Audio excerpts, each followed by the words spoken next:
Yo, welcome back to my bukid. Ganito talaga ang buhay probinsya, mga idol. So mga idol, dahil mahirap ang buhay dito talaga sa probinsya. Hanap tayo ng ano? Hanap ako ng magugulay. Gulay po ako ng kamuting kahoy, mga idol. Talbos ng kamuting kahoy. Ito mga idol, oh. Mahirap talaga yung buhay probinsya. Pero marami naman tayong magugulay dito. Hindi naman tayo magugutom. Basta magtiyaga-tiyaga lang tayo.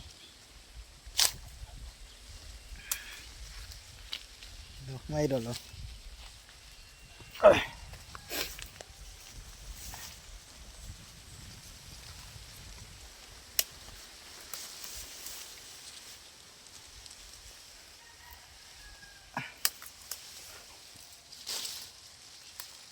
Kamuting kahoy.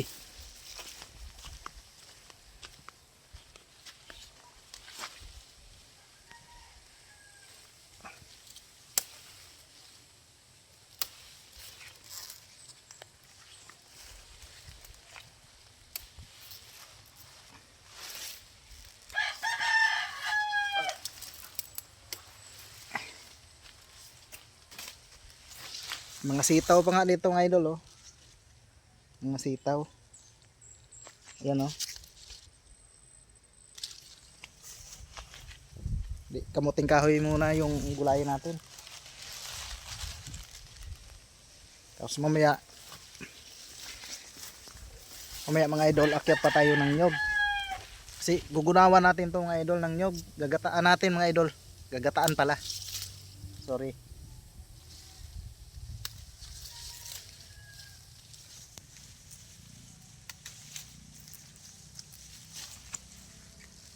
Gagataan natin to mga idol. Masarap to gataan. Talbos ng ano? Talbos ng kamuting kahoy. Masarap to gataan mga idol. Yan, oh. Gataan natin, masarap to.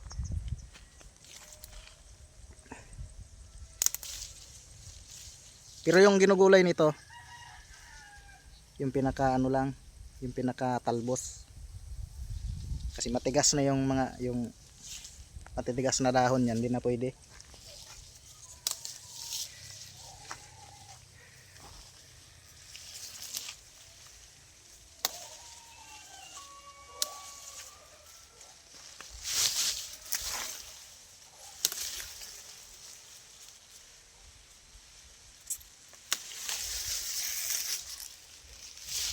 Alright. Ganun lang dito sa probinsya. Kailangan natin mag-ikot-ikot sa paligid natin kung wala tayong pangulam. Saka sabayan na rin natin ng kunting sipag, no? Magtanim-tanim tayo ng kamuting kahoy, mga gulay. Tulad nito, oh. Mga kamatis natin, namumunga na. Yan, oh. Oh. Ilang tulog na lang makaka-harvest na tayo niyan.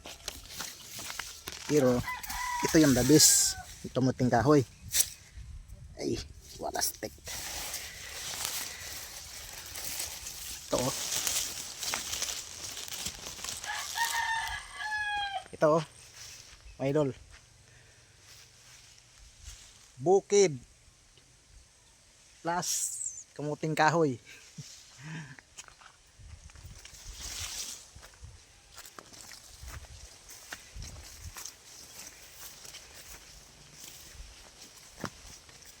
Gulay tayo ng kamuting kahoy. May tayo ditong mga tanim na gulay mga idol. Ayan, oh. Oh. Hindi tayo magugutom. Problema natin bigas. Sa gulay, daming gulay. O akyat pa ako ng nyog. Oh. Akyat pa ako ng nyog mga idol. Kukuha ako ng panggata. Ayun.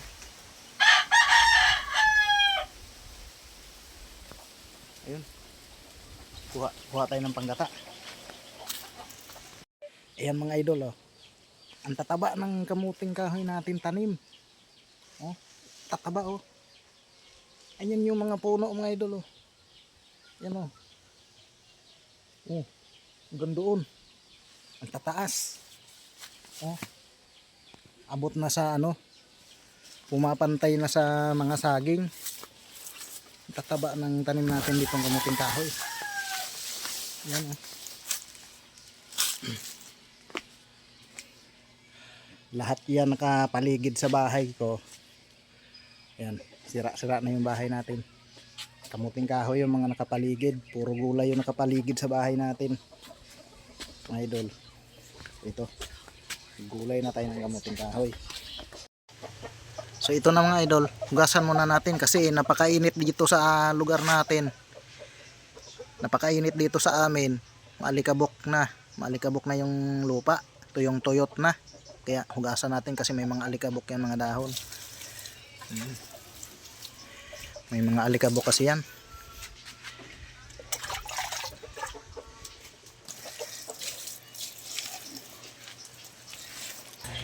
At yun mga idol, himayin na natin yung mga dahon ng kamuting kahoy.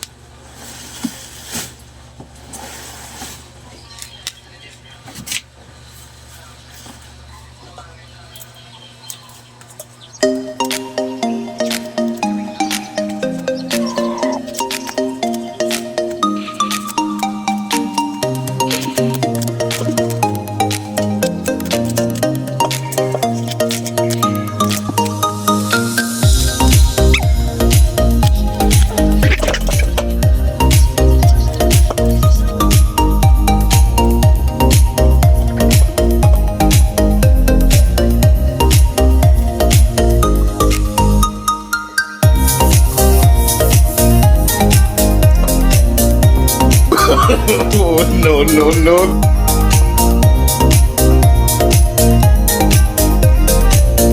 Naman mga idol na ano na hiwalay na natin yung mga dahon doon sa tangkay. Ngayon anuhin naman natin, tawag nito, pipigaan natin to para matanggal yung pinakakatas niya. Ito lang ginagawa nito mga idol. Basta sundan nyo lang yung video ko, pwede nyong gayahin yung ginagawa ko sa pagluto. Sundan nyo lang yung video ko mga idol hanggang pagtapos. Matututo kayong magulay nito na ito pala yung kinakatakutan na kamuting kahoy na nakakalason raw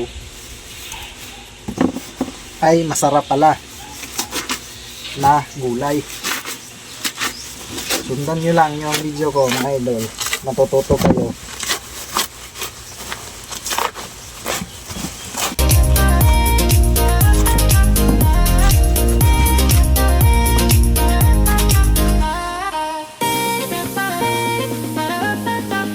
Medyo mahasil to gawin ang paggulay nito kasi inaaralan talaga to ng mabuti talaga.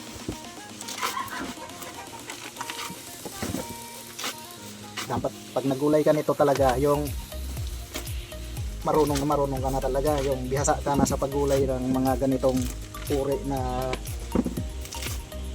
halaman o gulay.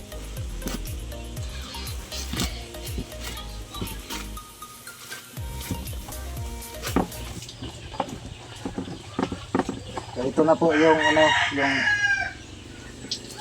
titigaan natin na dahon. O tingnan nyo, lapit nyo na. Pipigaan natin to para matanggal yung katas kasi yung katas yung medyo nakakasama. Ayan, okay na po yan. Tatanggalin natin yung katas. Ganan-gananin lang natin mga idol. Magtutubig na yan. Yan o. Natulo na yung katas o. Yung katas niya parang gatas.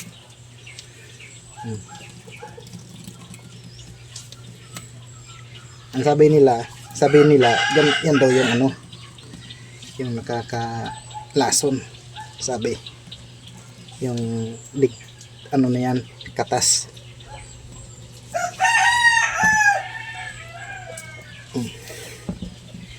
mahirap lang to, medyo mahasil trabahuin to.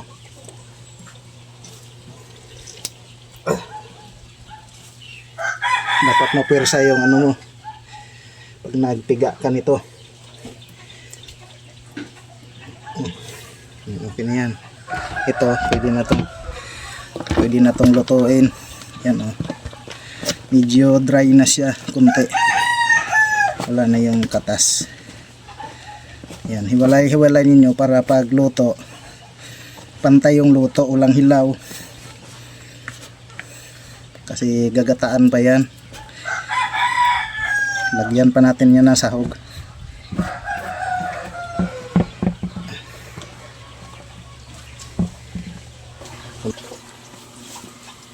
Yan yung itsura ng pipigaan natin, oh.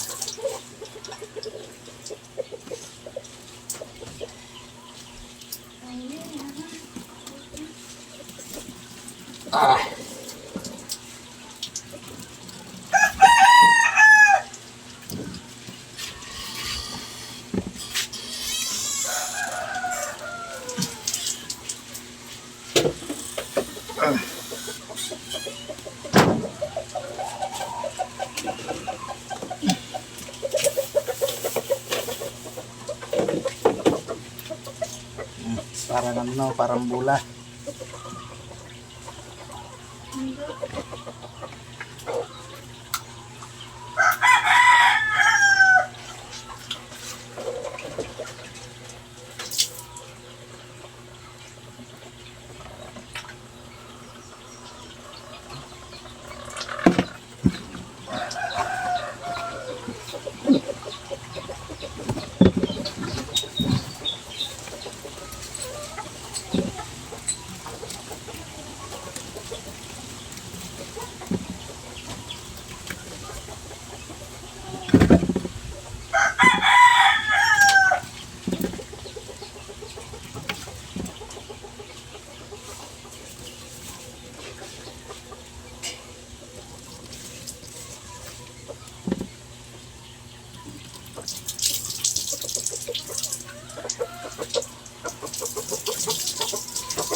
So ayan na mga idol, oh.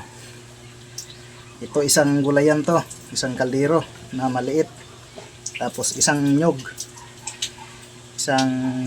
na gata.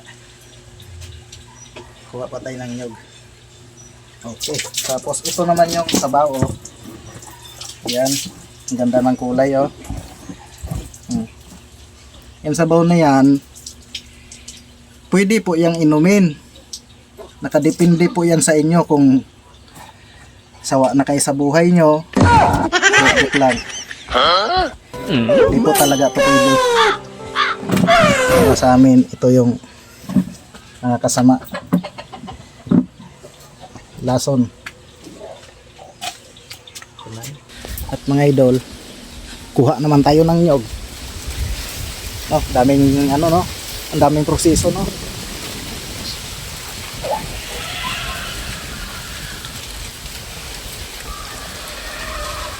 Ayan yung nyog.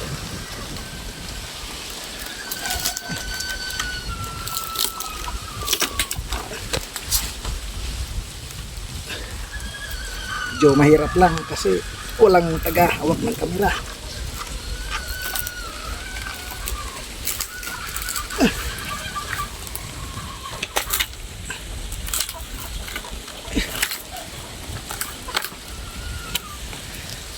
Hirap.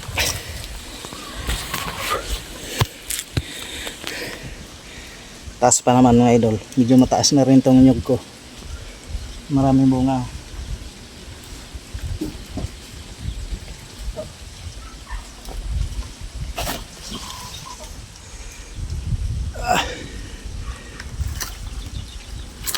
Okay. Maliit lang pero okay na to. Medyo maliit yung nyug natin nakuha. Kasi dinaanan pa tayo ng bagyo, medyo kulang pambunga ng mga nyug natin dito probinsya mga idol. Ito pwede na to.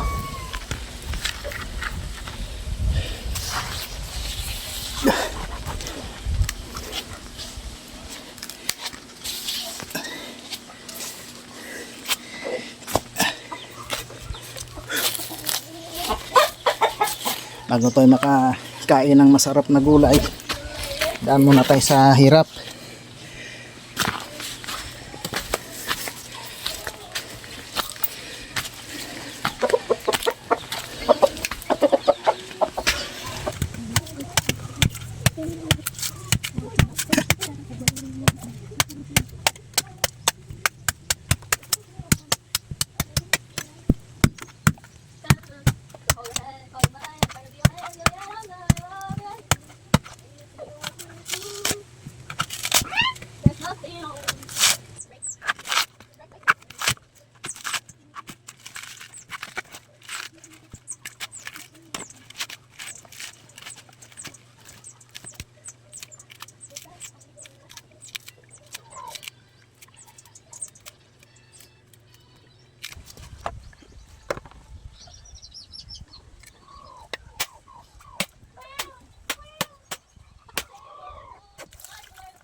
Kasi ito mga idol, magkakayod tayo ng nyug. Ito kakayurin na natin.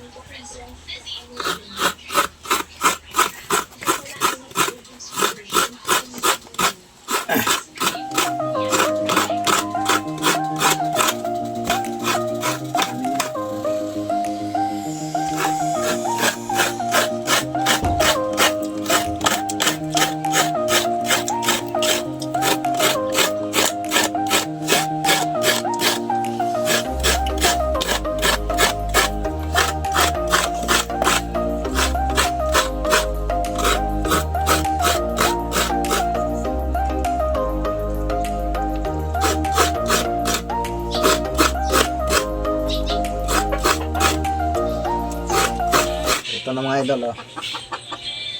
Ito na yung kamuting kahoy ng gulay. Lapit mo, ika mo. Ayan na po. At ito naman yung pansahog natin.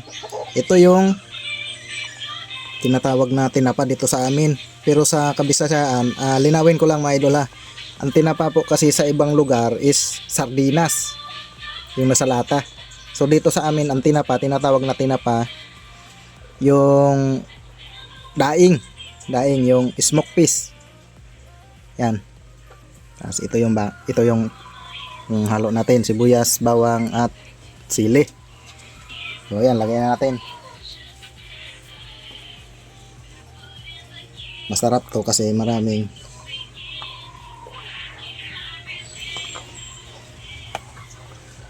sahog. Tinapa yung sahog natin mga idol. Yun yung madakip dito sa probinsya. Lagyan natin yung sibuyas, bawang at sili. Yan o. Halo na yan sila dyan. At aglit lang, kunin ko lang yung asin.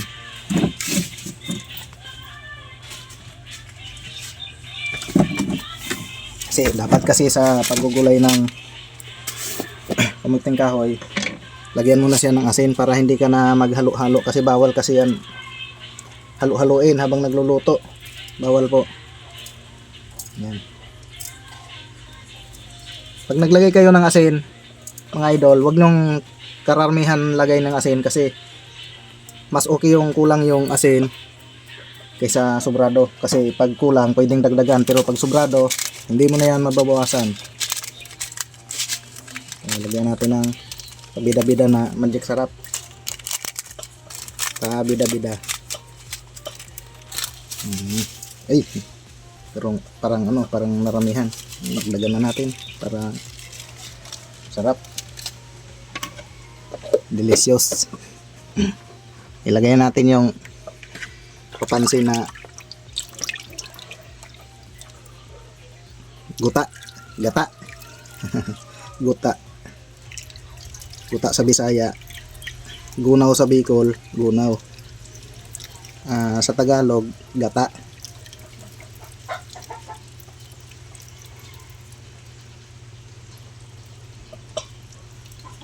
Sa Bicol mga idol, ang tawag dito gunaw. Sa Bisaya, ang tawag dito sa Bisaya, kasi tagal rin ako sa Bisaya eh. Tuno. Tuno sa nyog. Sa Tagalog kadalasan ko narinig to sa mga, siguro ito yung tawag nila sa mga mag girlfriend boyfriend sa Tagalog. Kadalasan ko naririnig yung babae nagtatanong, darling, may gata ka pa dyan? Siguro gata talaga sa Tagalog tawag nito. Alright, so yan mga idol.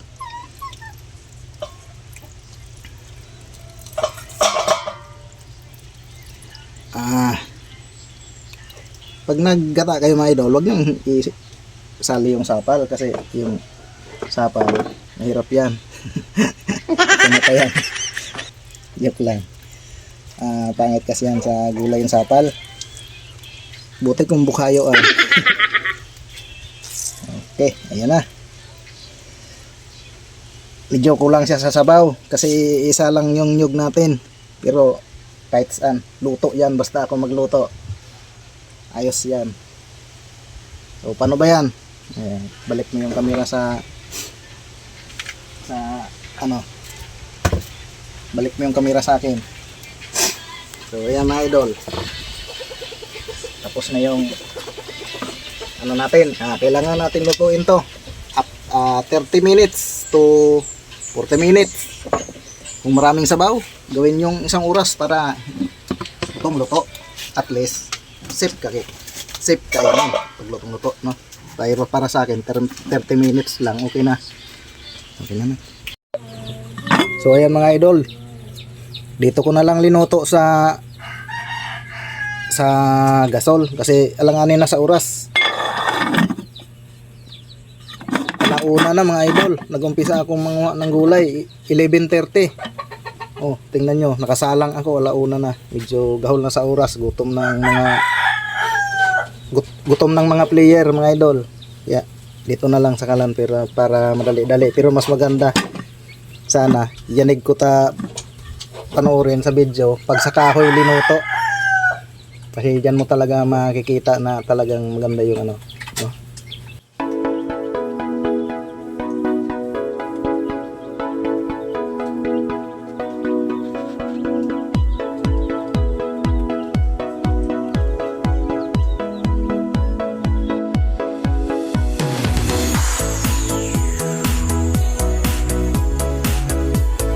So ayan mga idol, after 40 minutes pinaabot ko na ng 40 minutes para sigurado yan. Okay, parang na pang masarap and pwede na natin siyang haluin. Dapat na halo natin siya. Ayan idol, tuyo na yung sabaw. Ayan ibig sabihin luto na siya. Tikman natin. Siyempre tayo yung chip cook. Pag nakalason to, tayo rin yung unang matitigo. Joke lang. Tikman natin Ito na Diyos ko. Ligtas mo po ako. Hindi, joke lang mga idol. Sip to. Ano ba kayo? Yan ano ba yung camera na wala na? Dito sa gilid. Ayan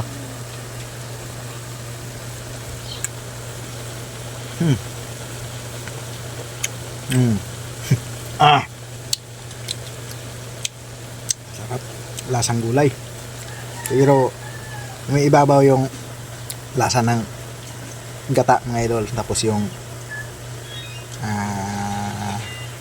tinapa, yung smoke paste, yung daing. May ibabaw yung lasa nilang dalawa. Kaya masarap. Yan. Hindi naman nakakatakot kumain to. Basta update nyo lang yung mga video ko. Pag 1 month wala akong update, laso na ako. Baka nalaso na ako nito. Pag 1 month wala akong upload sa wala akong upload video mga idol. Pag wala akong na-upload na video sa channel ko, wala na, tigok na ako. Oh my God! Okay mga idol, okay. So ito na mga idol, luto na. Ayan oh. Oh. Medyo konti lang yung kanin ko kasi mas okay sa akin tong gulay. Pang pa-healthy, no? Pag gulay, persado yan. Kakain na tayo mga idol. Lord, maraming salamat po sa blessing na binigay nyo, sa grasya binigay nyo sa araw-araw, sa pagkain, sa lahat na binigay nyo sa amin. Maraming salamat po. Amen. Let's go.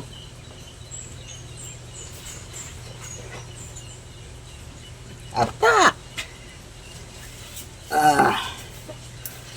Bus naman ang isang kaldirong kanin nito. Mga idol, tara. Yan o. Medyo nagbe-blurred yung camera natin kasi yung ano ng araw. Init. Maraming init. Yan. Kaya dito tayo sa labas kakain. Labas ng bahay.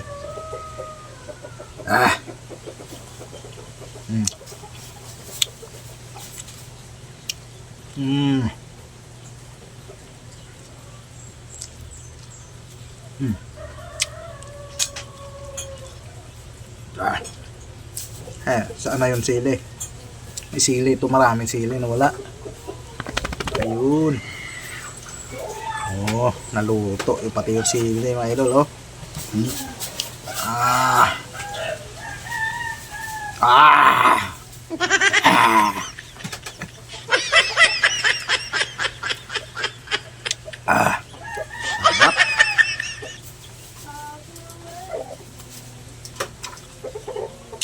Gulay lang na kamuting kahoy mga idol, sapat na.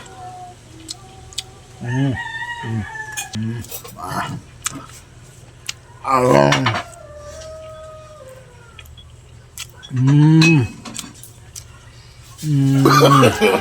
no, no, no, no.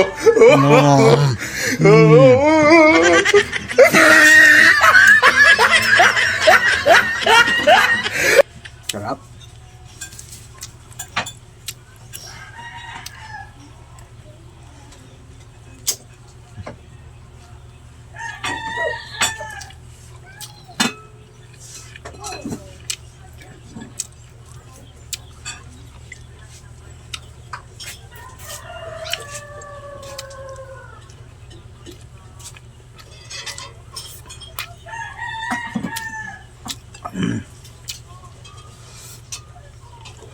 Sarap kumain mga idol pag nagkakamay.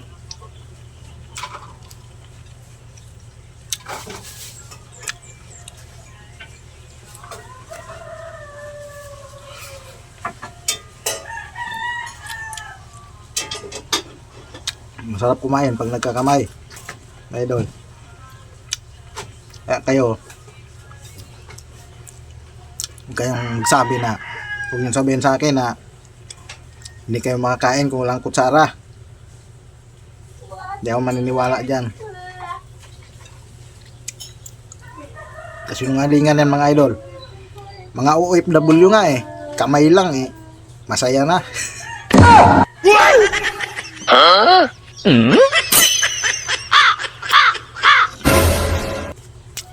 Kain. Doyo.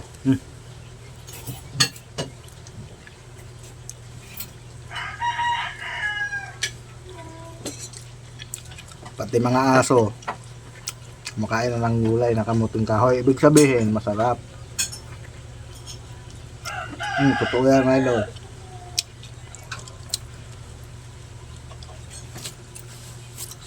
Punta kayo dito sa amin, turuan ko kayo magluto nito.